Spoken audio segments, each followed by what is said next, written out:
The greater the difficulty, the more glory in surmounting it. Skillful pilots gain their reputation from storms and tempests. Epictetus.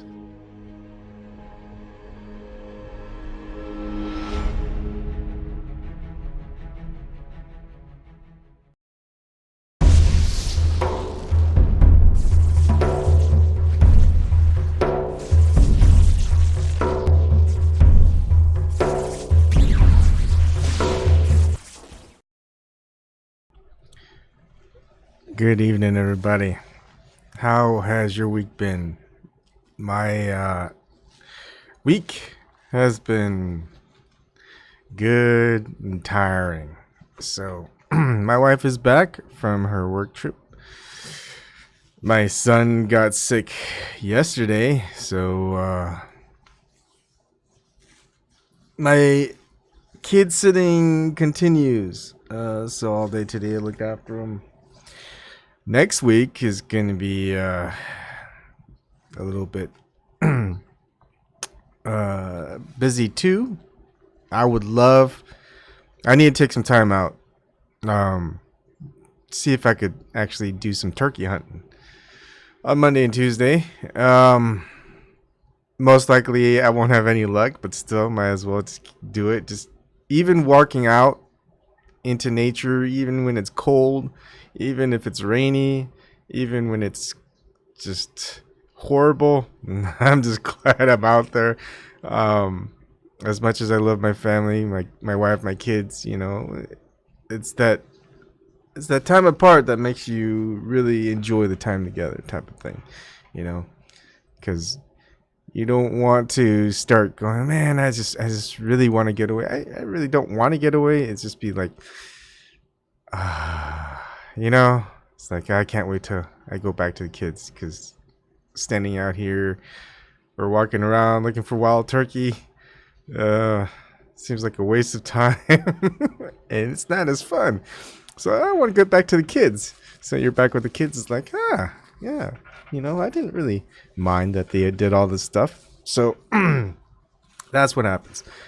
And then I have my daughter. She only has school on Monday and Tuesday. That because the whole Thanksgiving weekend. And I think also same with my son. Actually, yeah, I think that's true. So it's gonna be a lot of daddy daycare. Okay, let me get to the entrance. Introduction, same thing. All right. So you can always join me on my live streams, and if you the thing is, I would like it if you did join. The Zoom meeting link is here. You can click on that. You can be on camera with your microphone talking. You can call just on your phone or whatever device. You don't have to show yourself if you don't want to. I keep thinking of what's his name from Game of Thrones, Jon Snow. I don't want it. I was just kidding. Anyways, I don't know why that came up. You can donate to me via Bitcoin or Vertcoin. It's been $0 with cryptocurrency donations over 17 months. I want to at least make the record of having the longest amount of cryptocurrency donations possible without ever getting a cryptocurrency donation, and I'm actually doing a really good job. I think I've got the record so far. You can always check the cryptocurrency donations on a blockchain, which is this. I've had 2 transactions where I took it out of my Patreon to give to Susie Dawson when she needed it, and I took no money out of the Patreon that I set up. And the money I did was given to Susie Dawson. Nothing. That was no transactions on Vertcoin.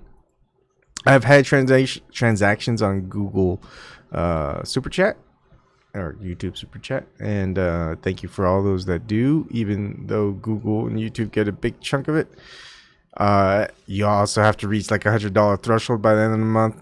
So before you take any money out. So whatever. Easiest thing to do is just donate via paypal.me.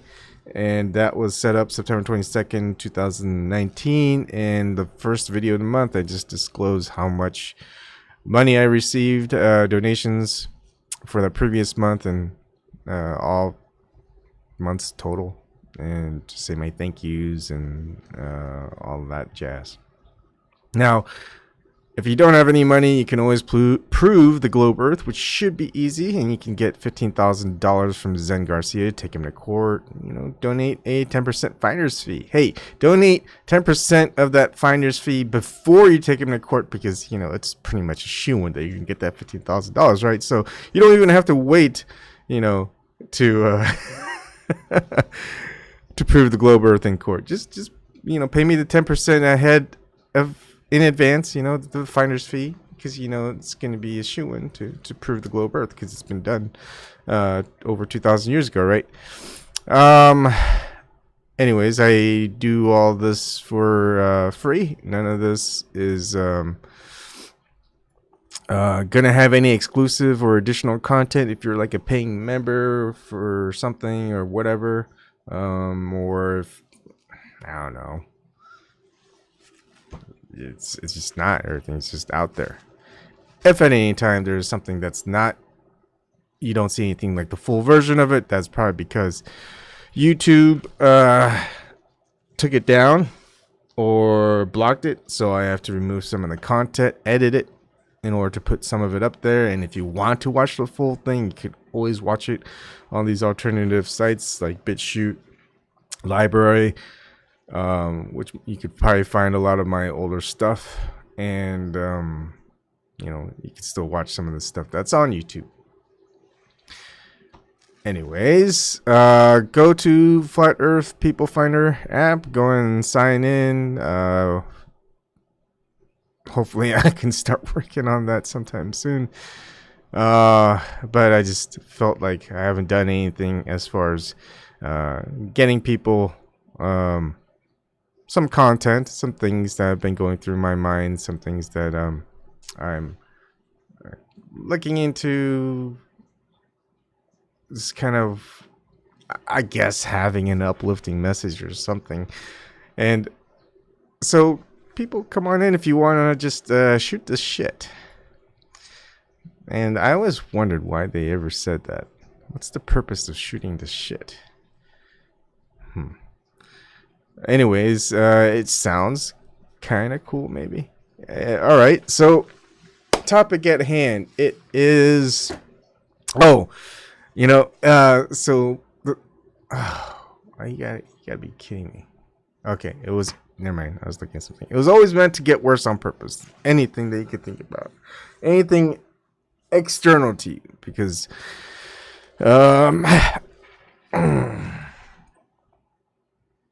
I guess I just have to use that quote, right? Epictetus quote that I had. Let's just go back. The greater the difficulty, the more glory in surmounting it. Skillful pilots gain their reputation from storms and tempests. I mean, if you think about it, you know, the 300 Spartans, that wouldn't be much of a story if they were just fighting like 50 Persians. You know, it's like, hey, 300 versus 50. What are you talking about? You guys outnumber them. Who cares? Yeah, you defended it. Yeah, but if they went against like 50,000, you're like, oh, what? What? Wait, 50 versus 300 versus 50,000? What? Are you serious? You know, it's kind of like that. So, and the interesting thing, and I you know, I did one on Marcus Aurelius. I really should do one focused on Epictetus. And I mean, this guy was literally a slave. Literally. Why is it that the British accent, they can't say literally? It's literally. I like saying it the way the British say it sometimes. It's just funner. And it's saying, well, if you really want your own power and be free, it's not the freedom that's that's to be gained in the world that we have, the external world. I mean, we can pretty much say we are free, but when we're not, even when we're not, because if there are ways, I guess, people could thwart your perceived freedom by blackmailing you in some way, not just because of what you've done, but what they would do to someone else. So it's like they're going to torture someone else that you care about if you don't do something. That's what I mean. And therefore, yeah, you got no fear of your own self. You just got fear of what people will do to others. But sometimes you realize, well, there's really nothing you could do to stop it in the first place. Wait, what was it?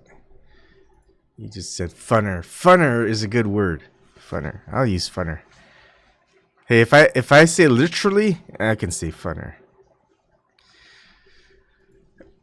Well, so this person was an actual slave until he won his freedom, and was just a philosopher's slave, unlike very much like Marcus Aurelius, who was a philosopher king.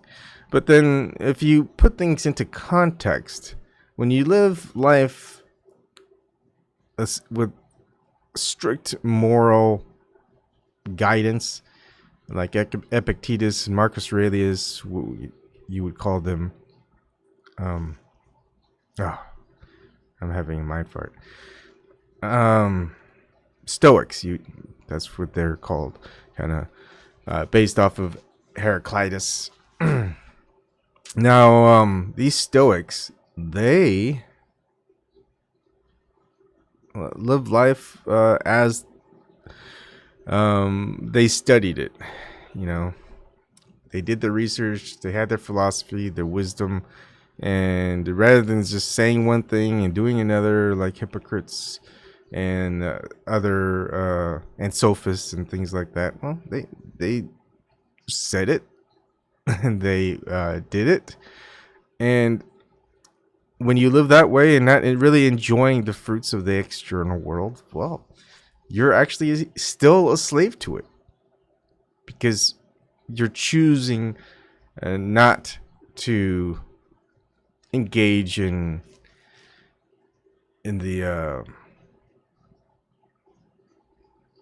external pleasures of this world for the sake of being able to, at the expense of others. Right? For example, great politicians today, and we're going to focus on Marcus Aurelius right now, the philosopher king. Politicians today, they're going to have, they're going to say they represent you, or they're going to say all these good things to make you vote for them. And yet when they're in office, they'll do almost the exact opposite. They live the good life. They take bribes. They take certain pleasures which they shouldn't, and they get away with it. And if they are to be tried and found guilty, it's going to be a lenient sentence. Basically, you're taking from others where they expect you to do a service for them, and you don't do the service for them. Instead, you just take advantage of it and just focus on the external pleasures. Now you've got these Stoics like Marcus Aurelius, who's a philosopher king. He's a king, mind you. He rules with authority, can just do whatever he wants. He has no expectations to serve the public for others. Yet he doesn't take those external pleasures for himself. Instead, focuses on what he can do to serve the public good, the individuals that he pretty much took it upon himself to take care of in what ways he could. He's a slave. He's a slave to his position as a king. It's not like he was voted in and that he was seeking it. No, he was born as a king, just like Epictetus was born as a slave.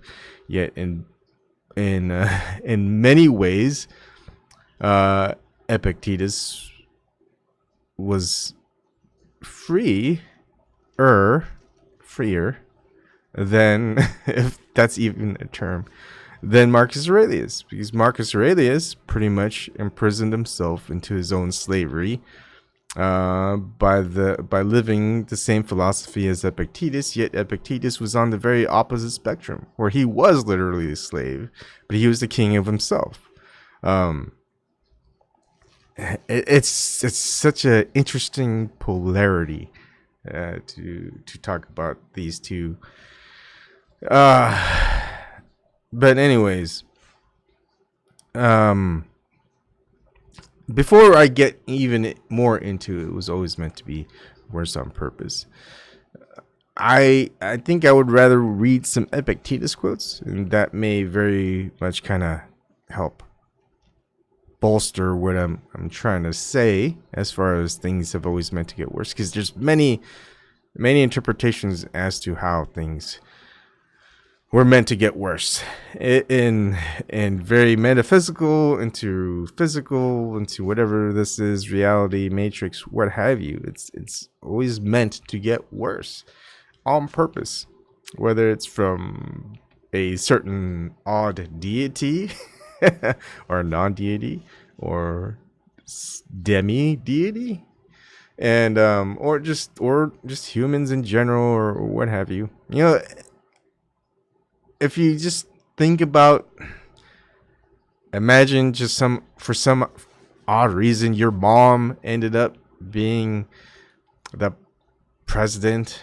of either your country or a corporation or something like that. Just your mom, your ordinary mom. And she's going, well, I have to make a decision on this. I don't really know what this is, you know, but it sounds good. Someone wrote it up for me, and, you know, I just have to sign it, and everyone has to abide by it. And you look at it and you go, Mom, you know what this means? It means blah, blah, blah, blah, blah, blah, blah, blah, blah. And your mom's like, oh, really? It's like, wow, you're such a smart kid. So what do you think? Should I sign it? No, I mean, this is obviously the worst choice you could possibly make. I mean, I the only way I could think that that whoever made this for you is to just make you look bad on purpose so they can step in and take over or something like that. Your mom's like, oh, no, dear, why would anyone want to do that? And so, you know what? Just stick to your school, sweetheart, and, you know, I'll handle all this stuff. And then she goes and signs it. It makes everything worse. And then the person who created it saying, you know, this was probably the worst idea ever, and that she signed it. You know, obviously we can't have this person in charge, so I'm just gonna go ahead and come in and handle all these things. And because they made things so much worse, they don't make things better. What they do is just keep blaming the person before, saying, look how much worse this is. You know, it was because of this person, and I'm here to make it better. And the thing is, if they make it better, nobody really cares. I mean, it's like, oh, it's so bad now. And it's like, you just got to figure things out. How to make things not so bad. And, oh, this person's saying they'll make it better, and they're making it slightly better, I think. I mean, I don't see any difference, but it appears to look better. Oh, I got some D-Live guests. Hey, Dale Bowl, they love vibes. I should just go ahead and have that up, yeah, because you can't see it if you're just on YouTube. I was gonna read the Epictetus quotes later, anyway. But yeah, it's just they don't really have to make things better. They just have to appear like they're making things better, while at the same time actually making things worse. And by making things worse, they're able to make sure that they can put whoever they want to replace them, basically. Because there you go, look.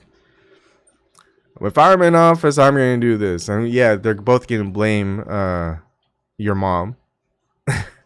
And but they're never going to blame themselves. And they go, look, we got to fix this. We've been fixing it, and it's going to take a long time. You know, it's like when you break something. It's easy to break. You know, you break it in an instant. But to fix it, you know, it's going to take time. So all the stuff that you see externally that you have no control over, that really doesn't affect you in many ways. I mean, it may. You just figure it's easier to navigate around these things. And you just go, well, I mean, we're getting screwed and we know it.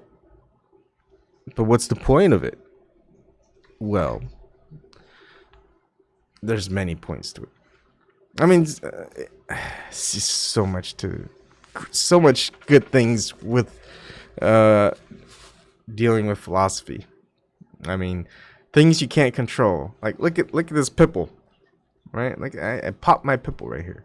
It couldn't have been in a better spot, you know. At least if it was in the center here, like right there, I could just kind of make a joke that's my third eye, but it's not. It's just slightly off center. I can't do anything about it. Yeah, but it's not going to stop me from doing what I want to do or say what I want to say. I'm still showing you my pimple that I popped on this live stream. So, you know, that's part of it. Now, I'm going to go ahead. Ooh, whatever I was drinking does not taste very good.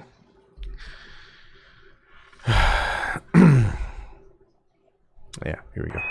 So some Epictetus quotes, which I like. And then we're going to probably go through Epictetus and a lot more other things eventually. And Love Vibes, I looked through John M. Allegro's stuff. Pretty fascinating. He's still got some videos of him, actually. I'm a little bit reserved, but I think I'm going to keep investigating. There's more that I do want to see. And that he was censored at that time. I mean, this was like in the late, but not too late of the 20th century. It's like we see censorship now, but man, censorship has been around a long time. And kind of did some investigation of like the Polynesians. I don't know if that was similar to John M. Allegro's work, not quite, but it's an interesting read because they're from Armenia, and then Armenian genocide by the Turks occurred before World War I, and interesting how the Armenians have been persecuted for such a long time. Makes me think about why. Anyways, it's always gotten worse for them, that's for sure. I don't mean to laugh about how bad it is for them, but it's I don't have any control over that. I don't have any control over anything bad that happens to other people, because I'm not the one doing the bad things. Now, if people want to not have bad things happen to them, well, when bad things happen to you by bad people, well, you should do something about it, all right? Okay. Some quotes. Epictetus. If anyone tells you that a certain person speaks ill of you, do not make excuses about what is said of you, but answer, he was ignorant of my other faults, else he would have mentioned these alone. There's another quote that's similar to that. We may be able to see it, but I think it's good. Basically, he's stating that, hey, if someone tells a whole bunch of lies about you, well, if there's any truth to them, yeah, focus on those and try to change those. And the rest, well, just laugh at them. You know, they're just lies. So it doesn't really affect you, right? Because they're just lies. But if there's any truth to any of those that person mentioned, well, that's something you should think about. All right. Another one. Wealth consists not in having great possessions, but in having few wants. I think that is true.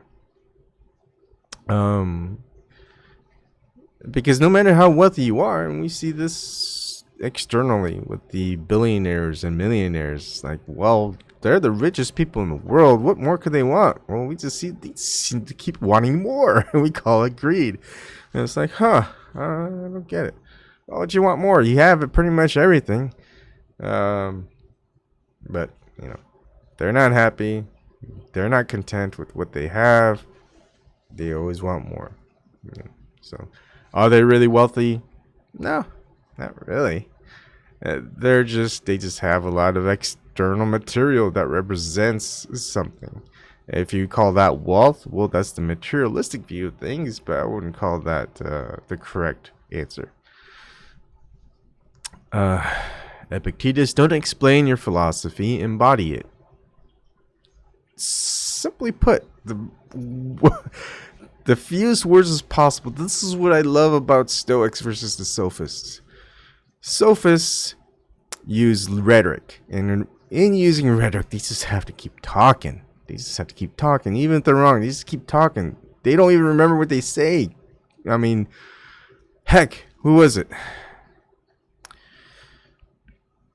Tim Osman. Not Tim Osman with a Z, but Tim Osman with the S, who's the globe earther, not the flat, infinite plane earther. Right? Tim Osman comes in, starts trying to persuade me with his rhetoric, and says something obviously false, contradicts himself, and I tell him, hey, I don't get it. Why are you saying this now? You just said the opposite. He goes, no, I didn't. And I go, yeah, you did. Here, let me play it back. And he just keeps talking. Now, that's rhetoric for you. Now, here, it's something simple. Don't explain your philosophy, embody it. Case closed. You don't have to say anymore. You don't have to persuade people to follow your own philosophy. Listen, if you have your own philosophy, don't explain it. Just live it. Embody it. Perfect.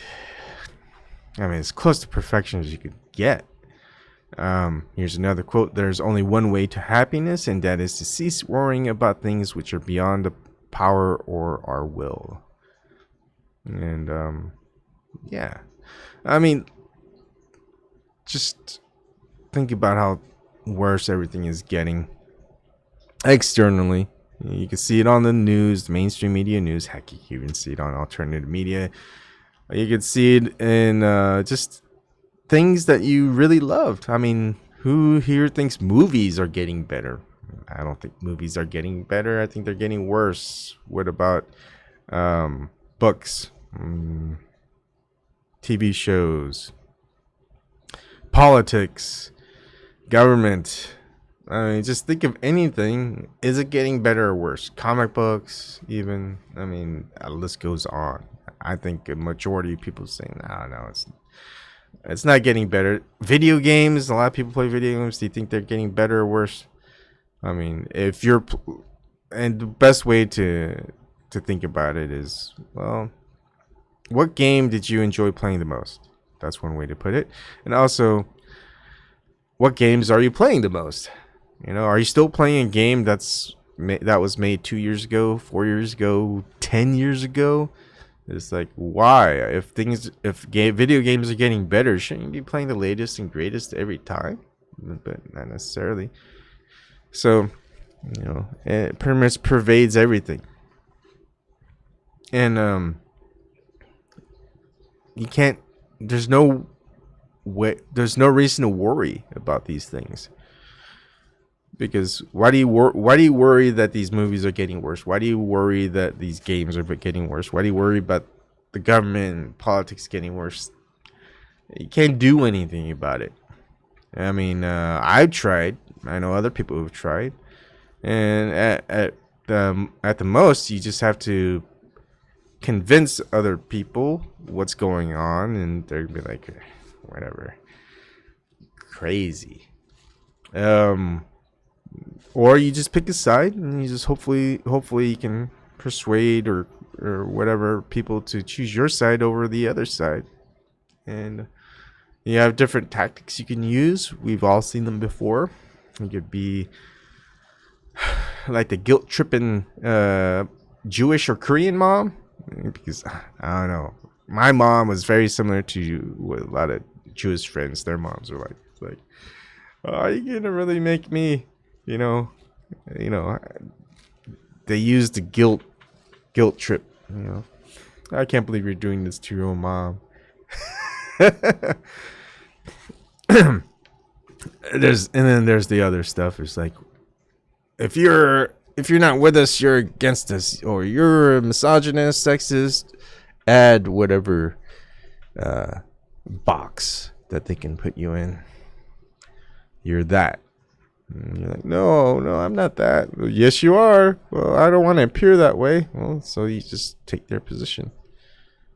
Take the position.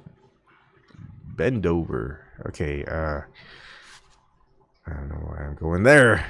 Man is not worried by real problems so much as by his imagined anxieties about real problems. Now, I'm getting stuffy.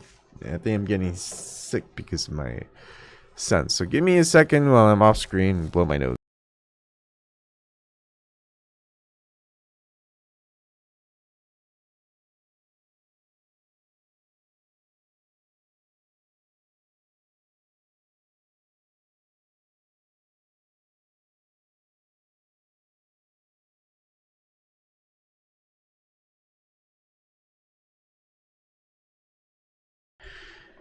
Oh, that was not fun. Plus, I'm out of tissue, so next time I have to do that at the end, I'm just gonna log off.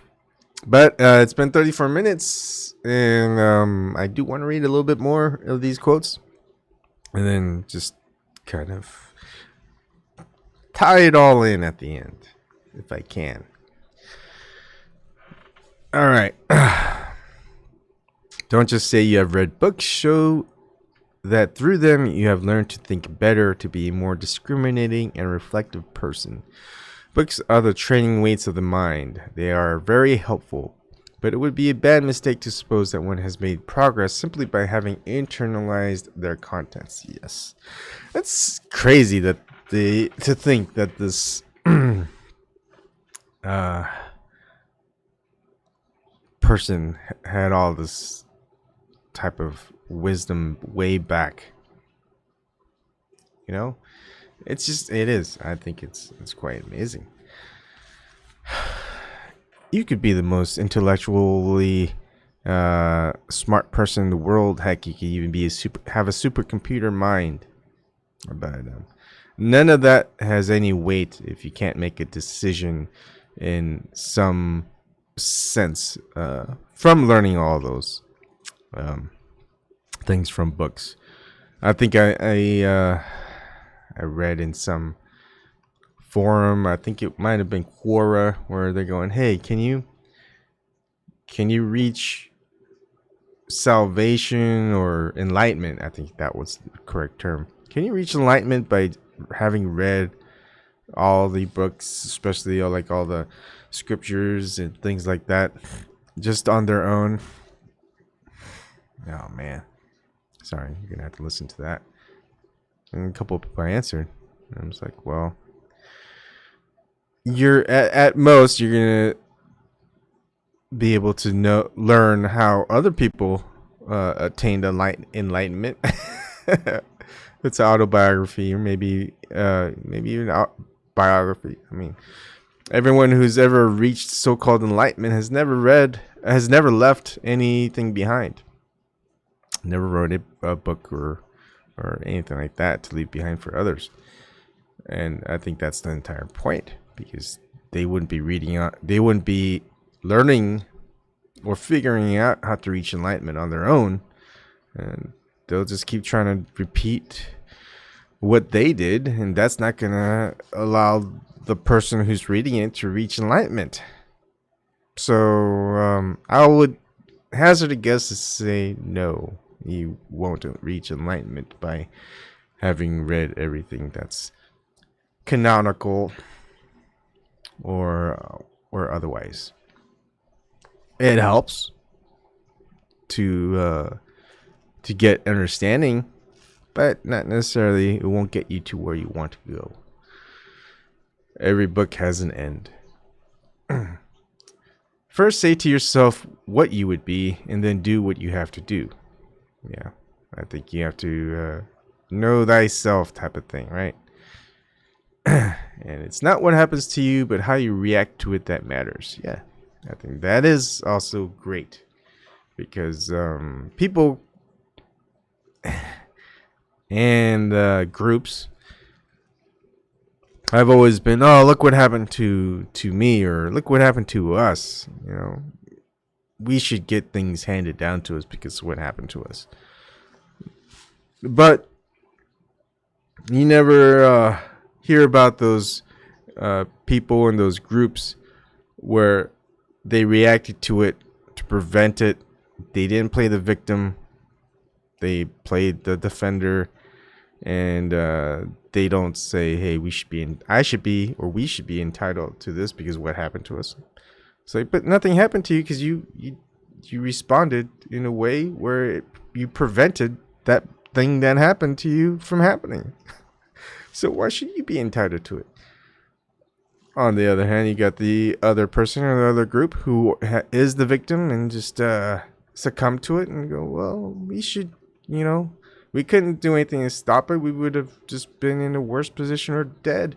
So, we should just be entitled to things because.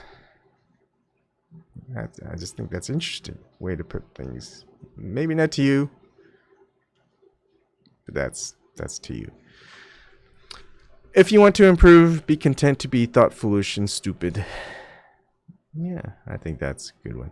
I mean, what is that other saying that's kind of recent? It's like, I wish I could remember. But when people want to try something new, other people who just say, look, we've been doing things this way for a very long time and it's worked out well, and you're gonna go ahead and try something different, haha.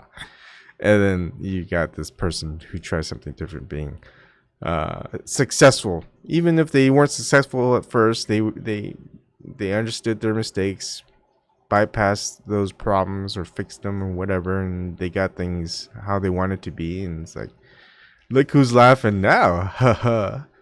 Of course, the people who are making fun of them, they don't care. It's like, whatever. It's like, enjoy your success. Hi, Double. Thanks. It's not. I guess. Yeah, sure. We could use a lot more philosophy these days. Wow, here's a big one from Epictetus, Manual 51. How long are you going to wait before you demand the best for yourself and in no instance bypass the discriminations of reason? You have been given the principles that you ought to endorse, and you have endorsed them. What kind of teacher, then, are you still waiting for in order to refer your self-improvement to him? You are no longer a boy, but a full-grown man. If you are careless and lazy now, and keep putting things off and always deferring the day after which you will attend to yourself, you will not notice that you are making no progress, but you will live and die as someone quite ordinary. From now on, then, resolve to live as a grown-up who is making progress, and make whatever you think best the law that you never set aside. And whenever you encounter anything that is difficult or pleasurable, or highly or lowly regarded, remember that the contest is now. You are at the Olympic Games. You cannot wait any longer, and that your progress is wrecked or preserved by a single day and a single event. That is how Socrates fulfilled himself, by attending to nothing except reason in everything he encountered. And you, although you are not yet a Socrates, should live as someone who at least wants to be a Socrates. And it is good stuff. Look, when you were a kid, and I have to say, for me, when I was a boy, I always wanted to be a man. Oh man, hold on.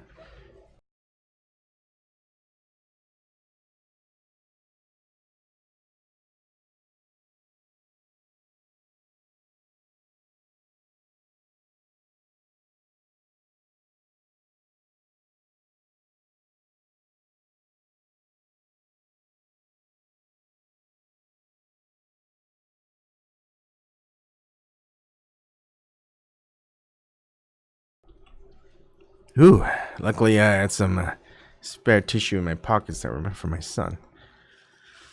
All right.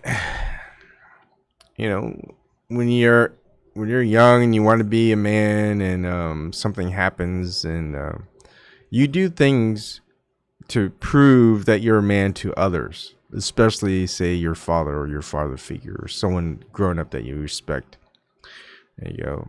See, I'm a man. Look at me do this. See, I mean, the idea though is that you shouldn't have to prove that you're a man to anybody else. When you are a man, you don't prove it to anyone but yourself. And I think that might be the easiest explanation for this. And when you realize that you are a man, you realize what you need to do when the time comes to do what needs to be done. And you're not going to go ahead and do certain things out of expectations of someone else, so that you are perceived by them to be something that you most likely are not. Sometimes I don't even know what I'm saying. Seriously, it just comes. So if I'm saying it wrong, right, it's not like anyone else is coming on here, but I just realized that maybe someone was coming on here. I just didn't put the play, chime, and exit. So now I will know. But usually someone will say something in chat. The key is to keep company only with people who uplift you, whose presence calls forth your best. And I think that's also a good one. I mean, there's a lot of people who are negative. But that's fine, like pessimistic. But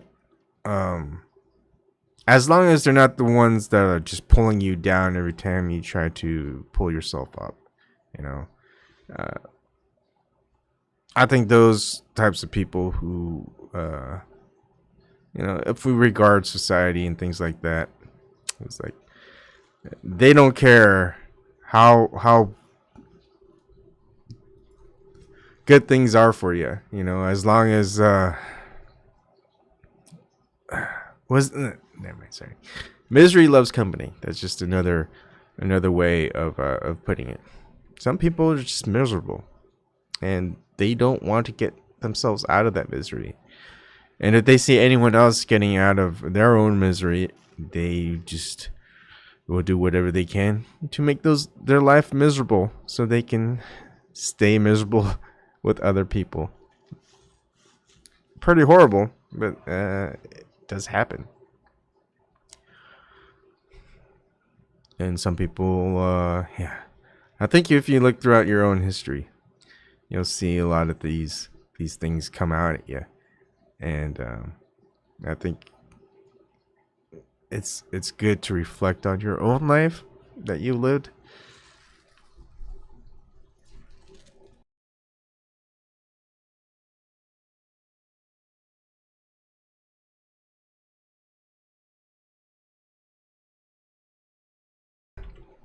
Oh man, yeah, I'm probably not gonna last very long tonight. Sorry, folks. Oh, I have a feeling. See, it's horrible. Every time my son gets sick, I happen to get sick. And I mentioned to my wife, what's interesting? The women in this household do not get sick, and if they do, not for very long. It's the males who get sick quite often. Why is that? Isn't that an interesting coincidence? All right. Any person capable of angering you becomes your master. He can anger you only when you permit yourself to be disturbed by him. Yeah. This quote right here is perfect example of trolls and people who get trolls and are controlled by trolls for very independent people who are content creators and take a side or an opinion, or otherwise someone who just wants to expose the lies and tell the truth. You got a lot of people who are unknown, no names, no faces, and you are constantly bombarded and attacked and ridiculed, etc. They're not very, brave, but they just want to see if they could make you angry. And I always laugh at that because I always thought of myself as more of a troller of trolls. People come in and try to troll me, and they end up getting angered and triggered themselves, and so thus I become their master.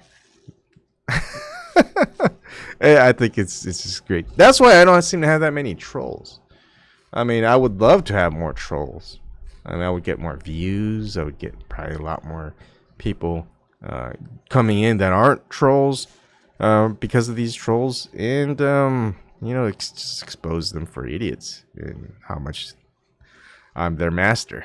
But unfortunately, they avoid me like the plague now. But some people, they don't even want to live stream because of trolls. They don't even want to upload videos because of trolls. It's just like people who don't want to be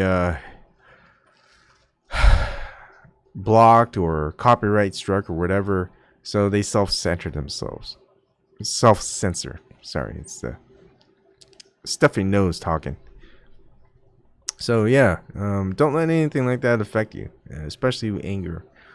Anger doesn't make you think straight, and that's the response that many try to elicit from you, is your anger.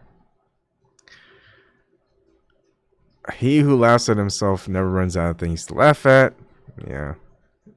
Freedom is the only worthy goal in life. It is won by disregarding things that lie beyond our control. And that's what made Epictetus more free in some regards than Marcus Aurelius. Even though Marcus Aurelius was a philosopher king, and he lived the same philosophy as Epictetus, as a Stoic. But the thing is, Marcus Aurelius, not many things were beyond his control because he was the king. He could dictate things. He can, there are things he can't do. Like if someone steals something from someone else, he can't stop it.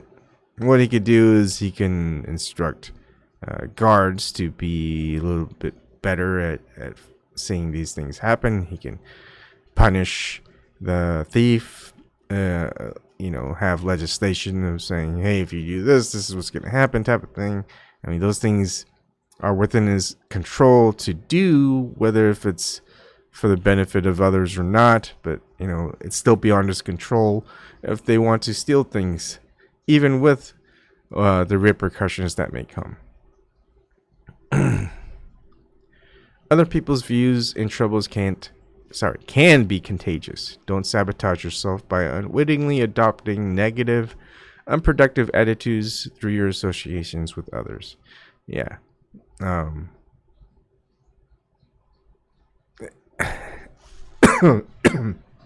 It is contagious. Whether it's that negative pessimism, right?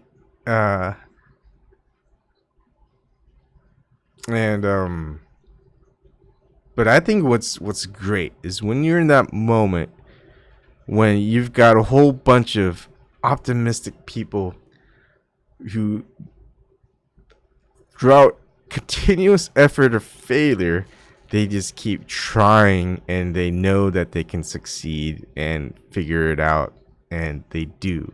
And when that happens, everyone is so excited and happy, and knowing that they all did it together and they didn't, take any steps back because of that their just their thought process and that their attitudes. It's like, you may have one person that or a few that's this is impossible, we're never gonna do it, let's just leave it and go home and all this other stuff. And now it's like, no, we can do it. No, we can't. Let's take a new approach. Come on, let's take a break for a while. Get our change our behavior or something, and just take this from a new take. And it's just always that positivity. And that's what gets things better. And yet, excuse me, that's few and far between nowadays. Things get worse on purpose. And this is kind of where I've been trying to get at, is it's done with all these things that we cannot control, so that we understand how we would want to make things better. And when we have that opportunity to make things better, we don't hold back. And throughout there's this, I think, imagine if there is your one external savior, Jesus Christ come again type of person, or your Messiah that hasn't been, eventually appears, takes you out of this world on all this other stuff, whatever it is that you believe. Imagine that the only way that person, to prevent that person from the evil side, or whatever you want to call it, is to make that Messiah or second coming, whatever, to not care about any of the people that they're trying to save. I mean, could you imagine that being coming and saying, man, there's billions of people that I could care less about. Why am I sacrificing them? And then, it's not necessarily that. It's like, well, there's a few here. Despite all of that, day in, day out, looking optimistically, trying to improve the world, trying to not put others down, trying whatever they can to help others despite themselves and all this other stuff. It's like, well, all of these people could probably become like them. They just have to learn. And therefore, everyone is worth saving. And maybe all these people were just brainwashed, or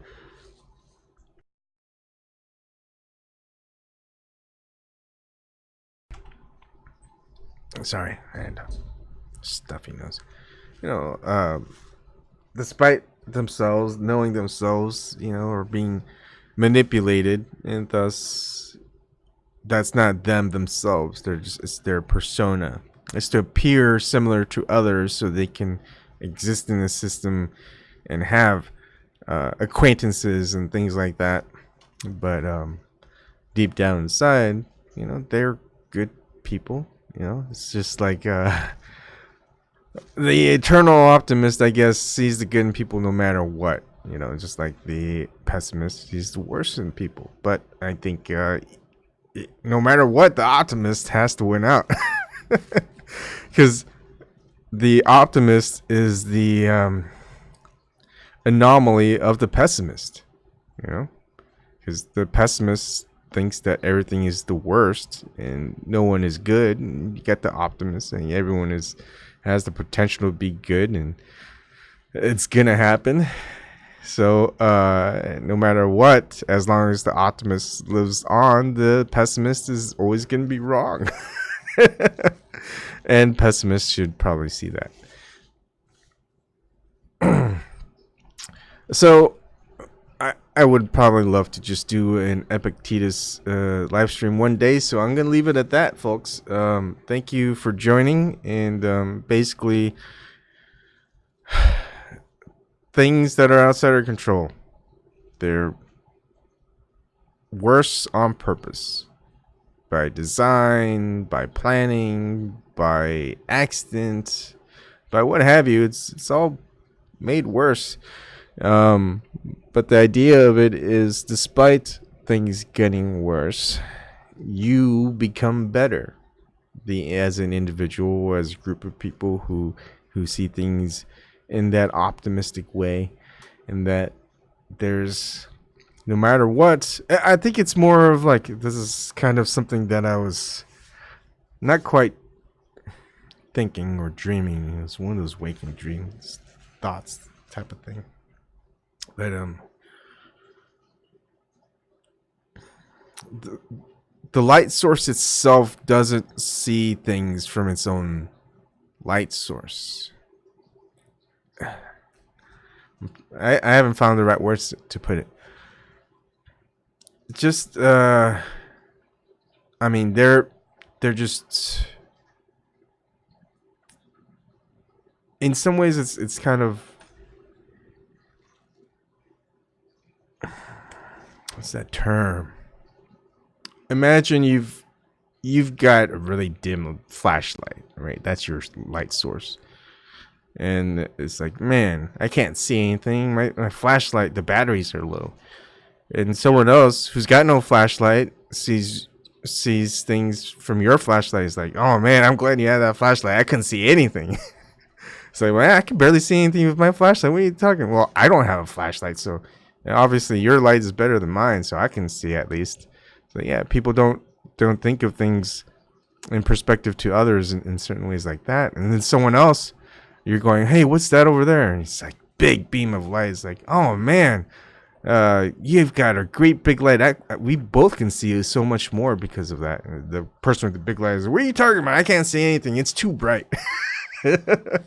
Right. Everyone just kind of, sometimes it's hard to know what you've got compared to others unless you compare yourself to others. And then when you realize others saying, oh man, thanks for providing what you provide, because I didn't have anything that could help me. It was like someone else going, well, I'm glad it helped you because it doesn't seem to be helping me. And it's like, hey, can I borrow your flashlight? It's low on batteries. Yeah, but it's my eyes. Everything's so bright. I think I'd be better off with yours. Can we trade? Isn't that beautiful? All right. Thank you for joining me, everyone. And have a good weekend if I don't see y'all again.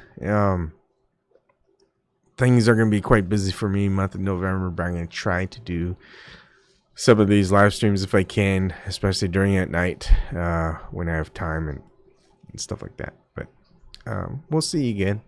We'll see each other again. Can't even say words correctly anymore. And now you can see I'm definitely stuffed up. What am I going to do? All right. Have a good night. Let me try that again. No. How do I? Oh, yeah.